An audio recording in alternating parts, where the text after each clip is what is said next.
கதை அப்போது முருகப் பெருமான் ஒரு முதியவர் வடிவில் வந்து அவரை தாங்கி பிடித்தார். அருணகிரிநாதரின் நாவில் தனது வேளால் சரவணபவ என்னுமாறிருப்பு மந்திரத்தை எழுதினார். பின்னு நுத்தை தருபத்தி திருநகை என்று அடியெடுத்து கொடுத்து திருப்புகழ் பாடப் பணித்தார்.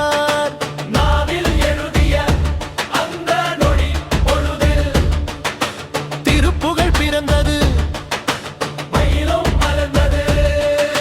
அருணகிரிநாதர் முருகப் பெருமானை முருகா